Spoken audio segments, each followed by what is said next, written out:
Hello વિદ્યાર્થી મિત્રો, very good morning. Shri કન્યા પ્રાથમિક વિદ્યાલય કાલાવડની ઈ લર્નિંગ એપ્લિકેશનમાં હું આપ સૌનું હાર્દિક સ્વાગત કરું છું. કક્ષા 7 વિષય હિન્દી, એમાંનું કાવ્ય નંબર 5 જેનું નામ છે ધરતી કી શાન, જેના કવિ છે પંડિત ભરત વ્યાસજી. વિદ્યાર્થી મિત્રો, તમે તમારું હિન્દીનું પાઠ્યપુસ્તક છે એ ખુલ્લું રાખજો, જેથી તમે છે એ આ કાવ્ય છે એનો અભ્યાસ કરી શકો અને એની અંદર આવતા અલગ અલગ શબ્દાર્થ છે તેના અર્થની તમને ખબર પડે. ધરતી કી શાન જે છે એનો પ્રકાર છે એ એક પ્રાર્થના સ્વરૂપે છે અને એક કવિતા છે જે ટૂંકી એવી છે, જેને આપણે આ લેક્ચરની અંદર કવર કરી લઈશું. એટલા માટે છે હવે તમે છે આ કાવ્યની અંદર ધ્યાન આપજો, જેથી તમને એની અંદર આવતા અઘરા શબ્દ અને તેના અર્થની સમજૂતી તમને મળી રહે. पंडित भरत व्यास जी જેમના कवि છે તેનો परिचय મેળવીએ. पंडित भरत व्यास जी हमारे जाने माने गीतकार थे. आपका जन्म 18 दिसंबर 1918 में राजस्थान के चूरू गांव में हुआ था. आपके कई गीतों की रचना की है. यह गीत सन 1958 में आदि हिंदी फिल्म गांव गोरी से लिया गया है. तो आप जे તમારી સામે જે તમારી સ્ક્રીન ઉપર કવિતા દેખાય છે એ ગીત છે એ હિન્દી ફિલ્મનું છે અને તેનું નામ છે ગાંવ ગોરી. વિદ્યાર્થી મિત્રો, જો તમને ઈચ્છા હોય તો તમે આ ફિલ્મ છે યુટ્યુબ અથવા તો ગૂગલ ઉપરથી જઈ અને જોઈ શકો છો, જેની અંદર આ કવિતા છે એ આવે છે. इस गीत में कवि ने मनुष्य को सबसे बुद्धिमान बनाया है. मनुष्य ने अपनी बुद्धि और कठोर परिश्रम के आधार पर जल, स्थल और आकाश में कई उपलब्धियां अर्जित की है. मनुष्य प्रकृति को बहुत सीमा तक अपने अनुकूलन ढालने से सफल हुआ है. मनुष्य के लिए कोई भी कार्य असंभव नहीं है. मनुष्य जो चाहे वह कर सकता है. यही भाव काव्य में अंतर्निहित है और यही बात मनुष्य की महानता का प्रमाण है. आ काव्यની અંદર કવિ છે ઈ મનુષ્યને છે ઈ કંઈક મહાન છે એવું દર્શાવે છે કે મનુષ્ય છે એની એટલી બુદ્ધિ છે કે એને આપણા પૃથ્વીની અંદર જલ એટલે કે પાણી, સ્થળ, જમીન અને આકાશની અંદર કેટલી બધી ઉપલબ્ધિ એટલે કે કેટલી બધી ભૌતિક સુવિધાઓ છે એ શું કરેલી છે કે એની અંદરથી મેળવેલી છે. મનુષ્ય છે એ પ્રકૃતિ એની સીમા છે. મનુષ્યની જે આપણી જે પ્રકૃતિ છે આપણી આગળ પાછળ આપણે જેની અંદર વાતાવરણમાં રહીએ છીએ, પર્યાવરણની અંદર રહીએ છીએ, આપણે તેનો જ ઉપયોગ કરીએ છીએ. એની અનુકૂલન આપણે શું થયા છીએ તો કે સફળ થયા છીએ. મનુષ્ય માટે એક પણ કાર્ય એવું નથી કે જે અસંભવ હોય. મનુષ્ય ચાહે તો કુછ ભી કર સકતા હે, એવો ભાવ છે એ આ કાવ્યની અંદર આપવામાં આવ્યો છે. એટલા માટે કવિએ મનુષ્યની મહાનતા છે એનું પ્રમાણ છે એ આપણને આ કાવ્ય દ્વારા આપ્યું છે. एना पछी जोइए कि ईश्वर ने मनुष्य को सबसे बुद्धिमान प्राणी तो बनाया है. बुद्धि के साथ उसमें गजब का साहस भी है. मनुष्य ने अपनी बुद्धि और अपने साहस के बल पर ऐसे काम कर दिखाए हैं जो कभी असंभव माने जाते थे. जल, थल और आकाश में अपनी सत्ता स्थापित करने में वह सफल हुआ है. प्रस्तुत कविता में कवि ने मनुष्य में छिपी हुई अद्भुत शक्तियों के बारे में बताया है. तो आ कविए मनुष्य छे एनी महानता छे એનું પ્રમાણ એક પ્રૂફ તરીકે આ કાવ્યની અંદર બધું જ દર્શાવેલું છે કે કોઈ એવા કાર્ય પણ હતા કે જે આ દુનિયાની અંદર અસંભવ હતા, તો એક બધા જ કાર્યને અહીંયા મનુષ્યએ સંભવ કરીને બતાવ્યા છે. આપણે આ કાવ્યની શરૂઆત કરીએ. કાવ્યનો અર્થ સમજતા જઈએ, તેનું હિન્દીમાં અનુવાદન સમજતા જઈએ અને તેનું ગુજરાતીમાં પણ અનુવાદન સમજતા જઈએ. તમે તમારી હિન્દીની પાઠ્યપુસ્તક છે એ ખુલ્લી રાખજો, જેથી તમને ખબર પડે. धरती की शान तू भारत की संतान, तेरी मुट्ठियों में बंध तूफान है रे, मनुष्य तू बड़ा महान है. एनु हिंदी में भाषांतर जोइए. कवि कहे छे कि हे भारत के पुत्र, तू इस धरती का गौरव है. तेरी मुट्ठियों में बंध तूफान है. तुझमें तूफान को भी अपने वश में करने की ताकत है. मनुष्य तू बड़ा महान है. पहली 3 લીટીની અંદર કવિ કહે છે કે તું છે એ આ ધરતીનો પુત્ર છે, એના માટે તો ગૌરવ છે જ. બીજું કે તારી બંધ મુઠ્ઠી છે એની અંદર તુફાન છે. તું તુફાનને શું કરી શકે છે? વશ કરી શકે છે, એટલે કે તું એની ઉપર વિજય પ્રાપ્ત કરી શકે છે, એટલા માટે તને કેવો કીધો છે કે મનુષ્ય તું મહાન છે. ગુજરાતી ભાષાંતર પણ જોતા જઈએ. જો ગુજરાતી ભાષાંતર નહીં આવડે તો તમને પરીક્ષાની અંદર તેનો ભાવાર્થ પૂછાય જ છે. 2 કે 3 માર્કનો હોય છે. જો એ નહીં આવડે તો આ કાવ્ય પણ સમજાશે નહીં. એટલા માટે ગુજરાતીમાં પણ એનું ભાષાંતર સમજતા જઈએ. ગુજરાતીમાં એનું ભાષાંતર છે કે હે ભારતના પુત્ર, તું આ ધરતીનું ગૌરવ છે. તારી મુઠ્ઠીઓમાં તોફાન બંધ છે. તારી અંદર જે તોફાન છે એને વશ કરવાની તારામાં તાકાત છે, શક્તિ છે. હે મનુષ્ય, તું ખૂબ મહાન છે. એના પછી જોઈએ, તુજો ચાહે પર્વત પહાડો કો ફોડ દે, તુજો ચાહે નદીઓ કે મુખ को भी मोड़ दे, तुझो चाहे माटी से अमृत निचोड़ दे, तुझो चाहे धरती को अंबर से जोड़ दे, अमर तेरे प्राण मिला तुझको वरदान, तेरी आत्मा में स्वयं भगवान है. આવી રીતે છે એ આ કાવ્યને આખું વંચાય છે અને પછી આપણે એનો આખો અર્થ સમજતા જઈએ. પહેલા કહી દઉં, અંબર એટલે અહીંયા છે આકાશ. અંબર એટલે આકાશ. શું કીધું છે કે હે મનુષ્ય, તું ચાહે તો પર્વત કો તોડી શકે છે, એમાંથી રસ્તો છે એ બનાવી શકે છે.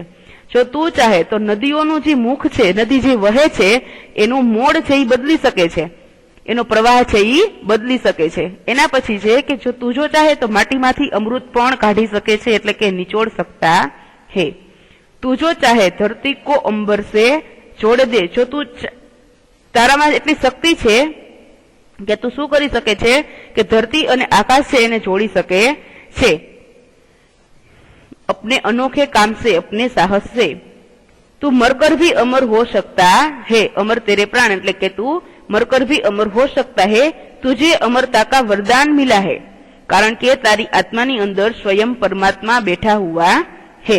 આવું એનું હિન્દીમાં ભાષાંતર થાય છે. ગુજરાતીમાં તેનું અનુવાદન જોઈએ કે હે મનુષ્ય, તું ઈચ્છે તો પર્વતોને તોડી શકે છે, જો તું ધારે તો નદીઓના વહેણની દિશા પણ બદલી શકે છે.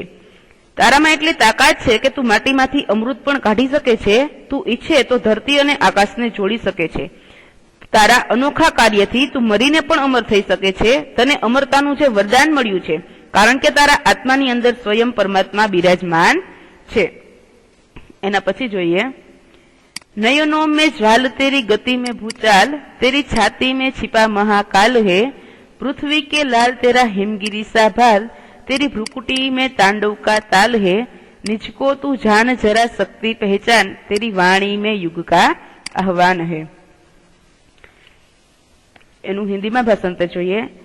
કવિ કહે છે કે હે મનુષ્ય, તું ક્રોધિત હો જાય તો તેરે નેત્ર આગ બરસાતે હે. તો એને કોની સાથે સરખાવ્યું છે તો કે મહાકાલની સાથે સરખાવ્યું છે. એને કીધું છે કે તેરી ચાલ में वह शक्ति है जो भूकंप में होती है, तेरी छाती में महाकाल रूपी शिव बैठा हुआ है. हे पृथ्वी के पुत्र, तेरे पास हिमालय जैसा ऊंचे दर्जे का दिमाग है.